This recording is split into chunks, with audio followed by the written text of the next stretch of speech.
Good morning. No, it's been a wild few days. Um, so much, so much good stuff's happening in my life, with my family, with all this. So it's been a good week. Definitely a transition week for me.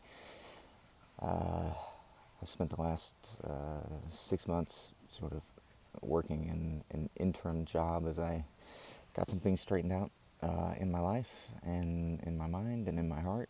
And this was the first week since I left that job and started doing the consulting work that I've been hired to do, which has been a great blessing. And that's why I've been able to spend some time doing this instead. So it's been very good. Yeah. Also, the interesting thing about this week, doing this, I spent a lot less time looking at other people's stuff and just other things in my feed.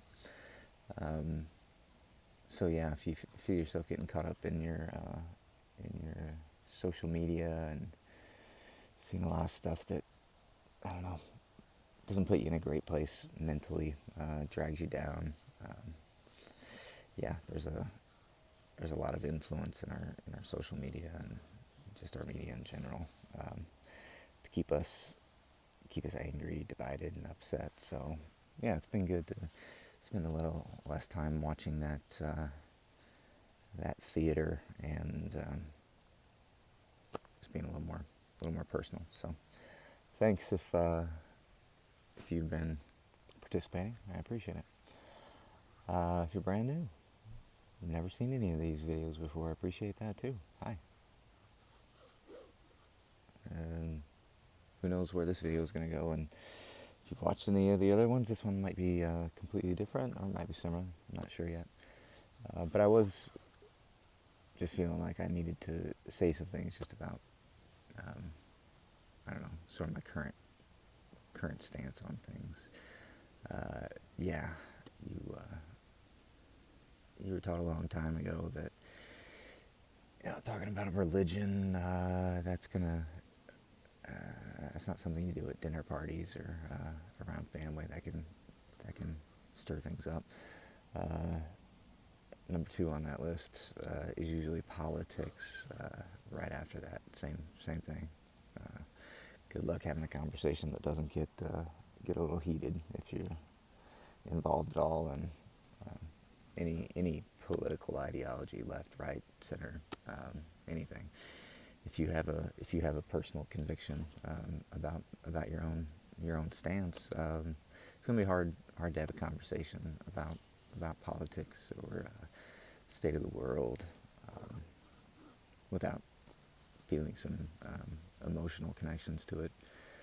And that's been the case for me for most of my life too. I've held some pretty strong convictions. Although those convictions have definitely moved within the political spectrum. I'd say where I am right now, I'm probably like most people, like, oh, I'm somewhere in the middle. I got a little bit of this on this side that I agree with, and a little bit on this side that I agree with. It's it's definitely the same for me. I'm not unique in any way when it comes to that. Um, when I have voted, I've voted for Democrats. I've voted for Republicans. And I've been around long enough that I've voted for a Bush and an Obama and a Trump. So I've never been stuck in one party. Um, and the reason for that is not because I'm just so impressionable and the next person comes along and then I just follow the herd there. It's always been from a point of change. When by the time the election rolls around, I'm usually sitting there like, man, this just isn't working. We gotta do something else. So yeah, a lot of times give me 4 years and then I'm looking back like, man, what was I thinking? We we can do a lot better. There's got to be something better. So I'll go out and look for that. Um, but yeah, we definitely find ourselves in one of those places in the world right now, and in this country where, you know, no matter which side you're on, you're probably either angry, disappointed, maybe just a little let down. Um, Maybe you're just somebody who's come to a realization a long time ago that it's not good for your mental health to try to stay engaged in politics, and you let other people fight that out. That's great if that's you. Yeah, that's good. Um, but yeah, when I started this, and I said I felt like I needed to say some things and try to help make a change out there. I in no way think I'm gonna like change people's political perspective, or take you from one side of the aisle to the other side. And it's nothing like that. Um, but I do feel like there's some things that doesn't matter where you are on the spectrum of this political ideology, one way or the other. There are just some things that I feel are right and wrong in the world, and if you take the politics out of it, and you can just look at a situation and say, is this right or is this wrong? Um, I think it's right to have something like borders in your country. I think it's very right to have that. I think every country has their own reasons, and has their own identity, and their own outlook on culture and immigration, and where new people coming into your country, where that fits in. Um, our country is, I mean, it's not going to be a shock to anybody. Our country is a country of immigrants. So um, this is not a new fight, a new discussion. There's all this concern right now about who's here, who's not here. Are they criminals, or are they not criminals? Did they get here legally? Did they not get here legally? Um, this is just the current conversation around this. 50 years ago it was a different conversation. 100 years ago it was a different conversation. At one point it was the Irish. Like, I can't believe all these Irish are flooding into this place. These are not the kind of people we want to have around here. But thank God for the Irish. They helped build this country of ours. Very very important people group that immigrated here through resistance, and the this it's racism, but it's not just white, black, brown kind of a racism. It's which country are you from? Is that one of the good countries or one of the bad countries? Are you on our approved list, or are you from one of those bad countries? So we've been doing this for a long time. This is nothing new. It's just this is the part of the story that we get to participate in when it comes to something like immigration. So I'm thankful for immigration. That's how somebody with this complexion gets to be an American. So yeah, but we could spend hours on that, but I'll try to get away from that. You can probably read between the lines on how I feel about that. I think there's a place of love that we can come from there that is going to make everybody a little closer in that argument. Another big topic of the day, obviously, is war. Again, we only have our own perspective to look at this. There's wars going on in the world. Some of these wars are a direct result of what we as a country do with our influence around the world. Sometimes that's the cause of these wars. Sometimes that influence that we have around the world is the reason that some of these conflicts come to an end. So I don't just think, America's place in the world is creating more war or less war. We're doing both. Sometimes what we decide to do and how we decide to get involved in geopolitics. Sometimes it's raising the temperature of war around the world, and sometimes it's bringing things down. I think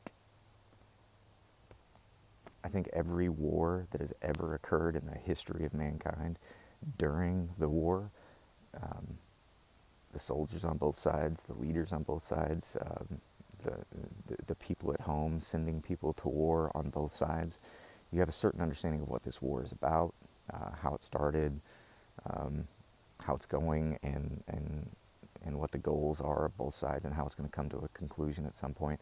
When you're in war, in any of those roles within the war, you only have a certain amount of information, and then at some point in the future, people look back on that war and are able to realize, oh, there was a lot more to that. There was, this was a truth, but this was a lie.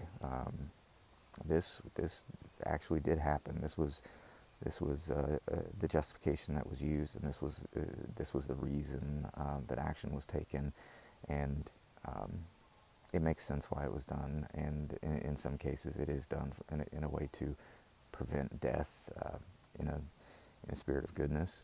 And then at other times, in hindsight, when you look back on wars, you can see things like, oh, that event was made up. That was staged. There are such things as false flag events that are used to stir up support for war, so that these conflicts can be funded and continued. Sometimes with motivations that may seem righteous, and other times with motivations that are just pure evil. So I'm an anti-war guy. I wasn't always that way. I would get caught up in this idea of sometimes it was revenge, national fervor, pride, whatever you think of it. But it's very easy to get caught up in this idea of we need a war. We need to fight. We need to win this war. In order for my safety, my family's safety, for the people I love to be okay, I need this war. That's very real. That's what perpetuates war. That's what makes war possible. It's not just a couple of generals bring an idea to the leader of the country and say, yeah, we should have this war for this reason. Then all of a sudden you got a war. It's way more complicated than that. Yeah, and like I said, in hindsight, we can see from a lot of war that we don't have to go very far in history. We can just look at our time, look at our country. What were the choices that we made? Why did we make those? And what decisions could we look back on and say, yeah, that was one of those cases where we needed to get involved, and protect the sanctity of life, or protect this disadvantaged group and make sure they aren't going to get wiped out by a more powerful group of people. So it's okay to be nuanced in your beliefs around that. But I believe it's important to try to have your eyes open. It's very difficult. There's a lot of propaganda, both sides, pro-war propaganda, anti-war propaganda. They're both real, and they're both going to be sent your way to try to get you on a side and get you even deeper ingrained in an ideology and a support for the institutions that rely on particular ideologies to continue. Institutions are not individuals. Institutions are collective organizing groups and organizations within a society that keep things running the way they are. sometimes they bring about some change, but institutions are an artifact of many, many decisions that are made to bring a society into existence, to bring a civilization to a certain point. And whatever the institutions are, at your time, they are the result of a lot of previous action. So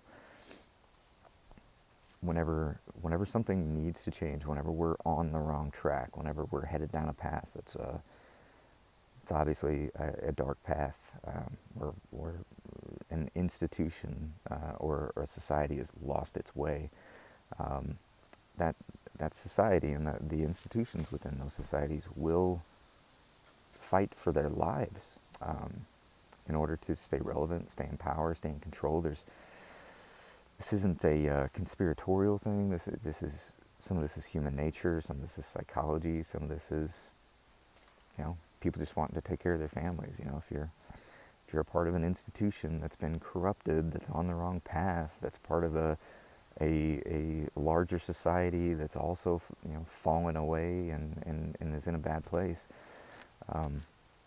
You as an individual within one of those institutions, you're still going to have to feed your family. You're still going to have you're going to have bosses and responsibilities and all of these things. So change is never easy, and we've seen it get harder. I've seen it get a lot harder. Maybe it was youthful naivety on my part, but yeah, I always had a lot more hope for change. If you were ever inspired by Barack Obama's messages, there was, he's something in all of our minds right now. But if you can go back to, pre-President Obama days and just junior senator from Illinois days, he had these ideas that were like, man, that sounds like what I'm looking for.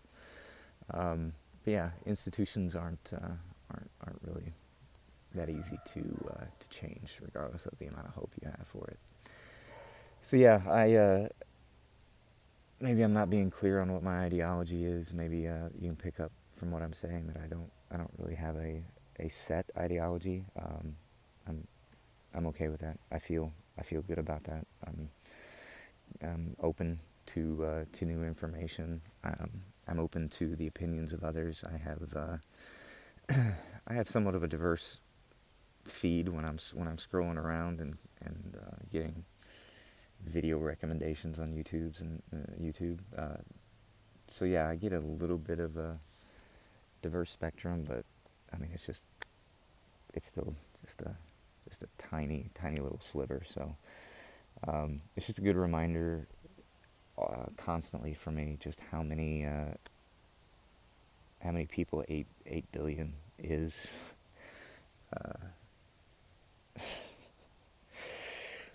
And just how big this whole thing is.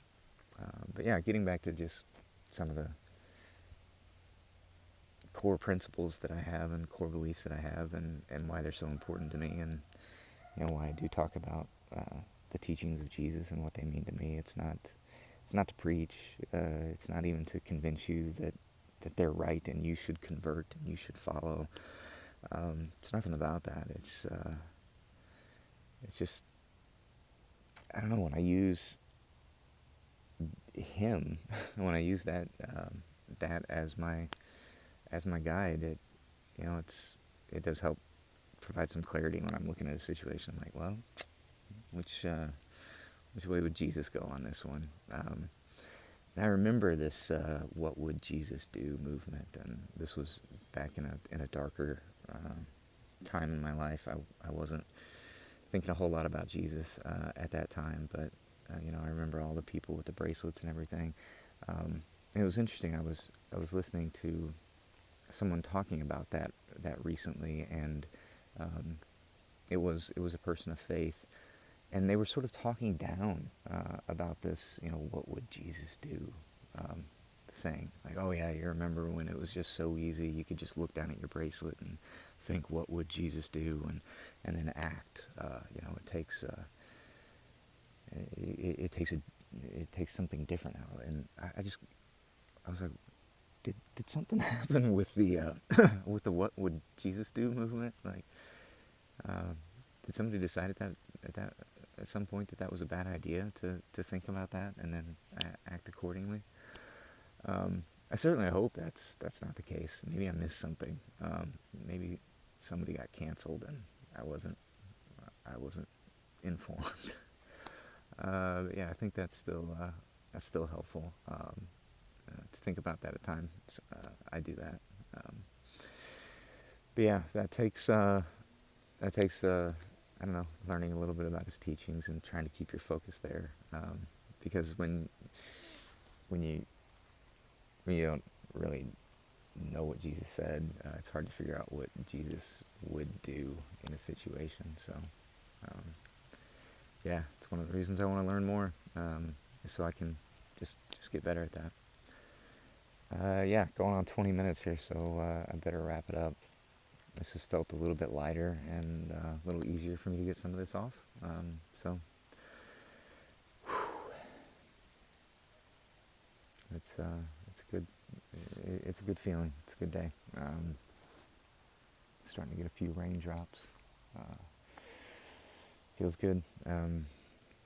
It's been a beautiful week of weather. It was such a blessing to get this weather this week, so I could sit outside and do this and not be tucked away in the corner of the house or in the garage trying to do this. Just being out here in the creation, feeling closer to it. It's been good. Um, Got the shoes and the socks off, just feet in the dirt, grounding, feeling closer. So yeah, this life's a blessing, and I love it. I love it. I hope I get a many more days. It's such a blessing to be here. So thanks as always for stopping in and listening to what I had to say. Still strange to me, but feels good. The heart feels good. I've done this motion a few times, just like washing it away. There's just need to still clean up in there. It's not as cluttered and as filthy as it used to be. But yeah, there's still work to be done. So thanks for helping with that. We'll talk soon.